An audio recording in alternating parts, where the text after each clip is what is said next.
জাফর ইকবাল, উনি এই মাসে মারা গেছেন।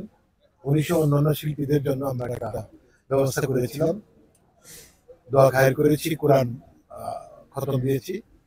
তো পরবর্তীতে আমরা আসলে আপনাদের জিনিসটা জানার জন্য খুব আগ্রহ প্রকাশ করছেন, সেটা হলো আমাদের চিত্রনায়ক অঞ্জনা, ওনার মৃত্যু নিয়ে নানান ধরনের কথাবার্তা আসতেছে। মানে কেউ বলে স্বাভাবিক, কেউ বলে অস্বাভাবিক।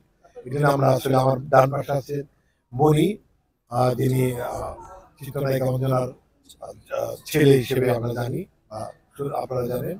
এই পাশে আছেন ওনার মেয়ের জামাই, যিনি রিপন ভাই, ইঞ্জিনিয়ার রিপন ভাই। আর এখানে আছেন ওনার ড্রাইভার, আমার ভাই। তো উনি আছেন, উনি হলো ড্রাইভার। আপনার নামটা বলেন? মনিরুল, আরিফ। আপনার নাম না? ওনার নাম হলো মনির হোসেন। আমার কাছে আইডি কার্ড আছে, মানে যা। আচ্ছা, সেটা আমরা পরে বলি, আমাকে কথা বলতে কথা বলতে।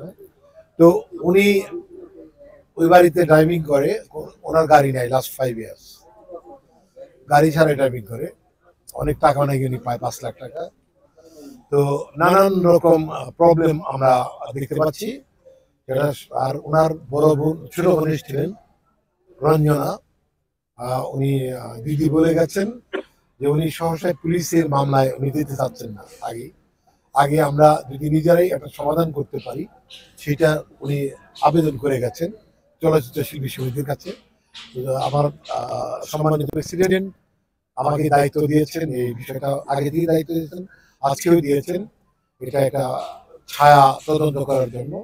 এবং ছায়া তদন্তের মধ্যে আমরা এটা নিয়ে অনেকক্ষণ কথা বলেছি।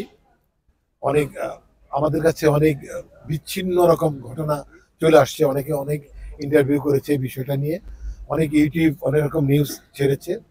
এটা নিয়ে আমরা দীর্ঘক্ষণ কথা বললাম। এখানে চিত্রনায়ক আলমগীর স্যার ছিলেন, উনিও কিছু কোশ্চেন করেছেন, এবং সিনিয়র অনেক আর্টিস্টরা ছিলেন যারা কথা বলেছেন, খোলামেলা কথা বলেছেন।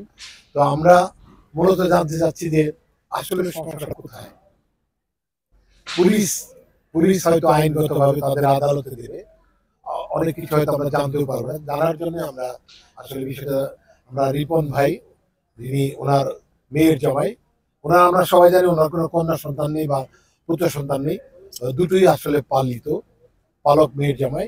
বিউটি ওনার ওয়াইফের নাম। আর উনি মণি, মনির কি মণি? সাজ্জাদ মণি। আচ্ছা, যাই হোক, সাজ্জাদ মণি। মানে নামগুলো একটু ব্যাকআপ আছে, কারোর আইডি কার্ডে সেইভাবে ঠিকঠাক মতো নাই। এটা প্রাথমিক তদন্তে দেখা গেছে।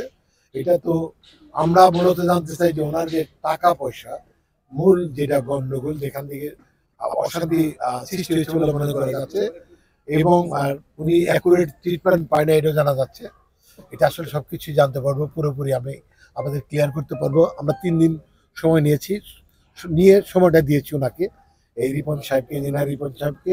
ইঞ্জিনিয়ার রিপন সাহেব আমাকে অ্যাকুরেট যা যা ঘটেছে লাস্ট উনি আসবার পরে, উনি এই বাড়িতে জয়েন করার পরে থেকে যা যা ঘটেছে সব চিত্রগুলো উনি দেবেন, এবং ওনার কোথায় কোন প্লট সেল করে কত টাকা আসছে, বাড়ি সেল করেছে কি আসছে, আদৌ ওনার কোনো টাকা ছিল কিনা বা আছে কিনা, বা টাকা থাকলে সেগুলো কোথায় গেল, টোটাল চিত্রটা ওনার কাছে আমরা কালেকশন করছি।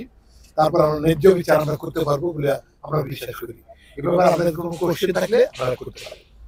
ওনার বোন ছিল, আপন বোন, ছোট বোন রঞ্জিতা দি ছিলেন, রঞ্জনা দি ছিলেন, উনি কথা বলে গেছেন। তো আমাদের কাছে আসলে কিছু ব্যাখ্যা লাগছে, বেশ ভালো ব্যাখ্যা লাগছে, সেটা আমরা ক্লিয়ার হইতে চাই।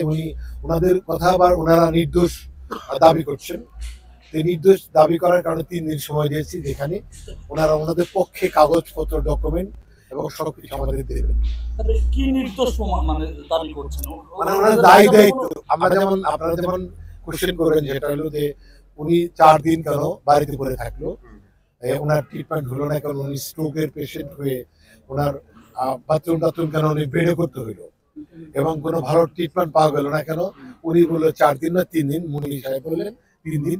3 দিন হলে 1 ঘন্টা হইলেও কেন উনি ট্রিটমেন্ট পায়নি। আমরা একটু থামি, আজান হচ্ছে।